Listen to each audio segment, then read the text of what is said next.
નમસ્તે વિદ્યાર્થી મિત્રો, હું છું ભાર્ગવ લાઠિયા અને સ્વાગત છે તમારું ફરી પાછું આપણી આ એજ્યુકેશનલ એક્સપર્ટ યુટ્યુબ ચેનલ ઉપર.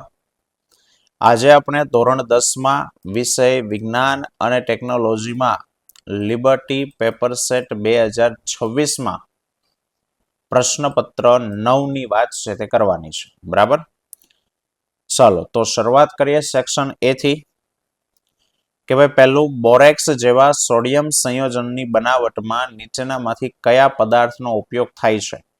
તો કે બોરેક્સ જેવા સોડિયમ સંયોજનો બનાવવા માટે વપરાય છે એ વોશિંગ સોડા, ધોવાનો સોડા, સોડિયમ કાર્બોનેટ. ઇથેનોલનું ઓક્સિડેશન થતા તે ખાલી જગ્યામાં ફેરવાય તો ઇથેનોલનું ઓક્સિડેશન થાય તો એમાંથી બને એસિટિક એસિડ, ઇથેનોઇક એસિડ. ત્રીજું, શરીરના કયા અંગમાં રુધિર ઓક્સિજન યુક્ત બને એટલે કે શુદ્ધ થાય? તો કે ઓક્સિજન યુક્ત રુધિર બને ફેફસામાં. નીચેનામાંથી કયું પદ પાવર દર્શાવતું નથી? તો કે પાવર કયું નથી? તો કે I/R², બી I/R². પાંચમું, સૌરભઠ્ઠીમાં સૂર્યપ્રકાશને કેન્દ્રિત કરવા માટે નીચેનામાંથી શેનો ઉપયોગ થાય છે? પ્રકાશને કેન્દ્રિત કરવા માટે તો કે અંતર્ગોળ અરીસો વપરાય. એની ઉપર મુખ્ય અક્ષને સમાંતર કિરણો આવે. બરાબર, આકૃતિ આપણે દોરીએ કે અંતર્ગોળ અરીસો આ પ્રમાણે મુખ્ય અક્ષને સમાંતર અહીંયાથી કિરણો આપણે મોકલા હોય તો બધા જ કિરણો પરાવર્તન થઈ અને એક જગ્યાએ કેન્દ્રિત થાય. બરાબર, એટલે અંતર્ગોળ અરીસો વપરાય. છઠ્ઠું, ખાલી જગ્યા રંગનું ધુમ્મસ અથવા ધુમાડાથી સૌથી ઓછું પ્રકીર્ણન થાય. ખાલી જગ્યા રંગનું ધુમ્મસ અથવા ધુમાડામાં સૌથી ઓછું પ્રકીર્ણન થાય તો કે લાલ રંગ. લાલ રંગનું પ્રકીર્ણન સૌથી ઓછું અને ઓછું થાય.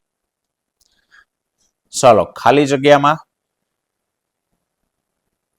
બજારમાં મળતા અથાણામાં સંરક્ષકનો અર્થ થાય પ્રિઝર્વેટિવ. ખોરાકને લાંબો સમય સુધી બગડતું અટકાવવા માટેના પદાર્થો એને સંરક્ષક કહેવાય. એમાં કોણ વપરાય? તો કે ઇથેનોઇક એસિડ, જેનું બીજું નામ શું છે? તો કે એસિટિક એસિડ. મનુષ્યના દૈહિક કોષમાં ખાલી જગ્યા જોડ રંગસૂત્રો આવેલા હોય. મિત્રો, રંગસૂત્રો આવે એટલે 2 મિનિટ તમારે મારે બે વિચારવાનું. દૈહિક રંગસૂત્રો નથી પૂછ્યા, દૈહિક કોષ પૂછ્યું છે એટલે સામાન્ય કોષ. તો કે સામાન્ય કોષમાં 23 જોડ રંગસૂત્રો જ હોય. ચલો, નવમું, લાઇપેઝ ઉત્સેચક ખાલી જગ્યાનું પાચન કરે છે. તો કે લાઇપેઝ ચરબીનું પાચન કરે. ખાલી જગ્યા જેવા સજીવોમાં કોષ વિભાજન કોઈ પણ સમતલમાં થઈ શકે. હવે અમીબામાં તો ગમે ત્યાં સમતલમાં થાય એટલે જવાબ અમીબા. 11મો, કે જો લેન્સનો પાવર -2.0 ડાયોપ્ટર હોય તો તે લેન્સ, તો યાદ રાખી લો, લેન્સનો પાવર જે P છે એ જો ધન હોય તો એ બહિર્ગોળ લેન્સ હોય. બરાબર, અને પાવર ઋણ હોય તો તે અંતર્ગોળ લેન્સ છે તે હોય. તો આપણને માઇનસ પાવર પૂછ્યો છે એટલે લેન્સ હશે અંતર્ગોળ લેન્સ. ચાલો, બીજું છે આયનીય સંયોજનો ખાલી જગ્યામાં દ્રાવ્ય હોય. તો કે આયનીય સંયોજનો આયનીય દ્રાવકમાં દ્રાવ્ય થાય તો પાણી આયનીય છે એટલે પાણીમાં ઓગળે. ચલો, ખરા ખોટા? સોડિયમ સૌથી ઓછી પ્રતિક્રિયાત્મક નો અર્થ થાય સક્રિય. સૌથી ઓછી સક્રિય છે તો કે નહીં, ખોટું.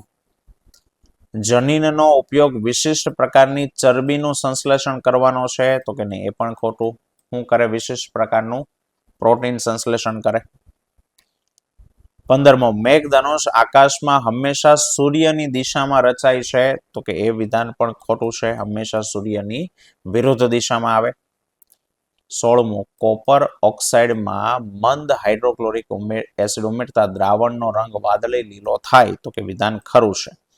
કેમ થાય? તો કે કોપર ઓક્સાઇડ એટલે કે CuO, એની અંદર તમે HCl ઉમેરો તો બે વચ્ચે પ્રક્રિયા થઈને બને કોપર ક્લોરાઇડ, CuCl2, અને પાણી છૂટું પડે અને આ કોપર ક્લોરાઇડનો જે રંગ છે ને એ વાદળી લીલો, લીલાશ પડતો વાદળી એટલે કે મોરપીંછ જેવો રંગ છે. એક્ઝેક્ટ લીલોય નથી, એક્ઝેક્ટ વાદળી નથી, એ ટાઈપનો રંગ છે તે બને. તો ખરું. ચલો માગ્યા મુજબમાં CNS નું પૂરું નામ તો કે સેન્ટ્રલ નર્વસ સિસ્ટમ. સ્પેલિંગ ન આવડતો તો ઉચ્ચાર લખી દેવાનો સેન્ટ્રલ નર્વસ સિસ્ટમ અને ગુજરાતીમાં મધ્યસ્થ ચેતા તંત્ર. 18મું ગર્ભસ્થ બાળક છોકરો હશે કે છોકરી તે નક્કી કરવાની ઘટનાને શું કહેવાય તો કે ગર્ભસ્થ બાળક છોકરો હશે કે છોકરી એ નક્કી કરવાની ઘટનાને કહેવાય લિંગ નિશ્ચયન. લિંગ એટલે જાતિ, નિશ્ચયન એટલે નક્કી કરવું. 19માં સૂર્યપ્રકાશનો વર્ણપટ મેળવવા માટે પ્રિઝમ કોણે વાપર્યું હતું સૌથી પહેલા તો કે ન્યૂટન, સર આઇઝેક ન્યૂટન. બરાબર, પેલું જેઠિયા વાળું આઈસી ન્યૂટન નહીં હો, ધ્યાન રાખજો. એવડું એ જ છે પણ સર આઇઝેક ન્યૂટન. સૂર્યપ્રકાશનો વર્ણપટ મેળવવા સૌ પ્રથમ પ્રિઝમ ન્યૂટને વાપર્યો હતો. વિદ્યુત પરિપથમાં પરિપથનો અવરોધ બદલવા માટે ઉપયોગમાં લેવાતા સાધનને શું કહેવાય તો કે વિદ્યુત પરિપથમાં પરિપથનો અવરોધ બદલવો છે તો એના માટે વપરાતું સાધન એને ચલ અવરોધ કહેવાય.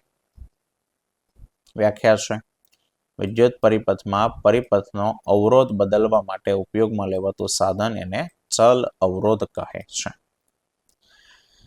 ચલો જોડકામાં આપ્યું છે પેલું થાઇરોક્સિન. તો થાઇરોક્સિન નું કામ છે શરીરના વિકાસ માટે ચયાપચયની ક્રિયાનું નિયમન કરે અને ઇન્સ્યુલિન નું કાર્ય છે રુધિરમાં શર્કરાની માત્રાનું નિયમન કરે. એટલે 21માં બી અને 22માં એ. બરાબર. અને લાસ્ટ બેમાં પ્રથમ પોષક સ્તર. તો પ્રથમ પોષક સ્તરે કોણ આવે તો કે હંમેશા ઉત્પાદક. ઉત્પાદક એટલે સ્વયંપોષી કહેવાય. અને દ્વિતીય પોષક સ્તરે તૃણાહારી એટલે પ્રથમ ઉપભોગી. તો 23માં એ અને 24માં બી. બરાબર. તો મિત્રો આ તો વિભાગ એનું સોલ્યુશન. આવતા વિડીયોમાં ફરી પાછા મળીશું. ત્યાં સુધી જય હિન્દ, જય ભારત.